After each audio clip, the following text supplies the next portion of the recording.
Agora show? Yeah, we played the Agora and Summers. And we played here a long time ago at Gusman Auditorium in Boca Raton outside. And you feel that when you move out here, some people are going to know you. They're starting to know acts in this area. Yeah, it's growing. That's kind of up to the promotion guy. Yeah, thanks to Atco. If he's doing his job, we'll find out tonight if he's trying to keep you a secret. Yeah? You're doing a pretty good job. We looked and you're up 25 points this week with a bullet. Thank God. Yeah, that's a nice feeling, man. It really is. Yep. It's a nice feeling because we've been doing this for an awful long time. Yeah, I think you're the 10-year overnight sensation. Yeah, I think everybody is, man. I think everybody, has worked a long time at it. Very, very seldom does a band come along and just, walk into it. Most all of them have been in bars and garages, half their lives. And the ones that walk into it walk right back out, like the Knack or somebody that come in, get hot, and then... It seems that way. It seems that the people that, make it real big, real fast, seem to drift apart. I wish somebody would prove that wrong one of these times. Maybe we can do it, huh, Bob? Gee, Ted, maybe. You got the years behind you. You don't want that to happen, do you? Mm-mm. No, we've been at it a long time. Definitely not. What is the axe sound? What, you being from raw meat. Raw meat. That just says it right there. This Ted's he's sharp. Ted's sharp. I really enjoy doing interviews with him because he's real sharp. He always just just hits the nail on the head. He's a good boy. We're listening to the same cut out here that's been on for the last 8 minutes, which is not exactly raw meat. Everything fluctuates. Do you think the market is back there for just kick-ass, pull out the jams, rock and roll? Absolutely. I think that most of the people that sell tickets are rock and roll bands. I think when kids go to a show, they want to see some blood and guts. They want to see some rock and roll.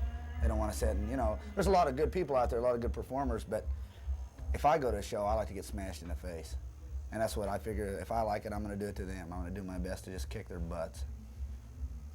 I think there's a divergence where this music, this soft sell, is like a club thing. But when you want to go out on a stage as a ticket buyer, you want to see somebody who's going to be pyrotechnic and not synthesized. Is that your appeal? They want to see something. They paid money. They want to see something. It's not like the 60s where we were all drugged out and good music would just make everyone happy. They want to see something. They want to see some action. No, I really do think they do. I think that they really want to, they want to experience some heavy rock and roll. Light rock and roll doesn't do anything to my body. Doesn't do anything to me. I mean, I enjoy it and I like listening to it and I like listening to the radio. But if I go to a show, I like to, I have to have my skin peeled back a little bit. I like to really see something. Nugent's a killer at it. You go to see a Nugent show and you've been somewhere. There's a lot of good rock and roll bands, that you go to see them and you walk away 10 pounds lighter. A little bit of your hair is gone and you feel a little ragged, and that's what rock and roll is all about. You've been to a lot of concerts, haven't you? No, not me. I like the 10 pounds lighter part, though. Yeah. Yeah, there's been a lot of talk that the new technology, what with satellite delivery and video, everything is changing the face of rock and roll. But I think, and you probably do, that there's a place still for that live contact, one-on-one, the band and the audience. Right. I mean, we all love MTV. We like to sit at home and, and watch rock and roll shows. But at the same point in time, when people are in your town and you can go be a part of it, right? I think shows like MTV, it helps it make that show being live that much better, What are your all's video plans? Are you going to support this album with video? We want to do a rock and roll party in the streets video, really bad. We've been, we've been working on some stuff with it for a long time. I think probably in the next month or two.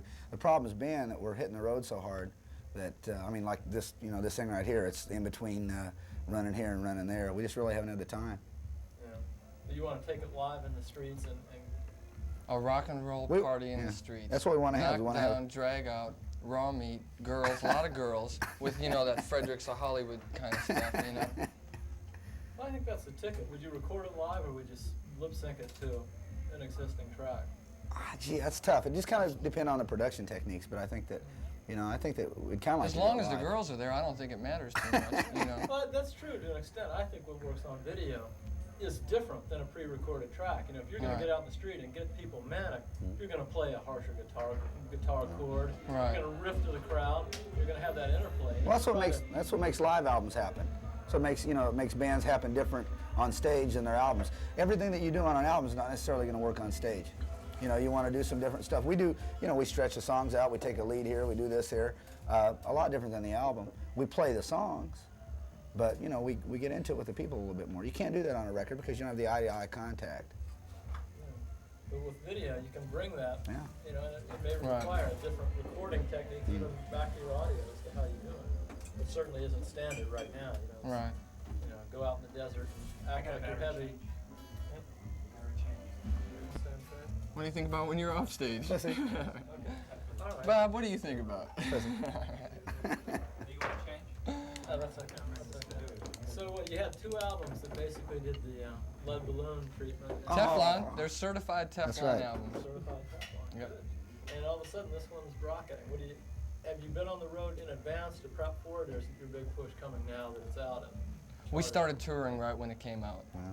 Yeah. I think in order to have something successful, you got to have all the pieces there. You've got to have your record company, your agency, you know, the band. Everything's got to really be there and happen right. And that's what happened this time. We got a lot of people that believe in us and the people that we believe in, and we're just working as a team making it happen.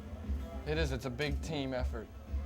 Big team really effort. Amazing what it takes to make it. You know, it's not one good song and go, but it's a management contract, a record label, a record, a video, a stage Yeah, show. it's a lot of stuff. Yeah. It's everything, you know. It's a lot of them. And it's hard to get all those pieces together. But I think we finally done it, you know. We're real happy. We're real happy now. How about radio support? It's been really good. It's been real good. The Rock and Roll Party on the Streets track came at the right time, you know, right before summer, and everybody feels, you know, real strong about it. So radio's giving it a good shot. You don't, you know, you don't have a hit band nowadays without the radio support. It's got to be there. So you know, you're real lucky to get it. I mean, there's so many bands coming out that they can't play all of them, so they have to just pick. Many killer tracks go right down the tube. Sure. Yeah. It's Sure. a combination. Yeah, if any one of the links is missing in the chain, it's very seldom that it happens.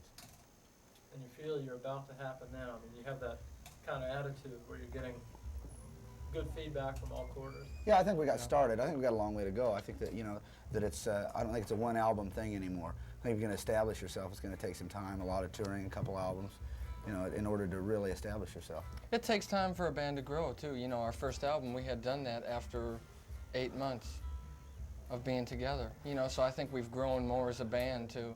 And I think the new record sounds a little bit more like the band live than the previous efforts. Yeah, you do that first project, and you always want it to go big.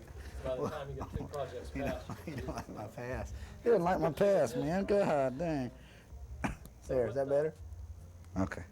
you have some words for the MTV audience? We're just about out of tape. You got to go on stage, yeah? Yeah. Sex, drugs, raw meat, and rock and roll. Teddy. You have to think about that for a while. And, Yeah. and the old favorite, yes, Jack Daniels. Can you top that? Yeah, sure. We enjoy what you're doing and keep it up. Yeah. All right. And to the little kids of America who Keep on rocking. Keep on rocking. Teddy. What's wrong with keep on rocking? Nothing. I think this is, this is a little bit sick. You know, Oh, yeah. this is a little sick. I'm sorry, Ted. hold it. Keep on rocking. There you go. Wait, did you have that? One more time for the Gipper. Keep on rocking. There, you did good. Very good. We enjoyed it. You bad boy. All right, guys.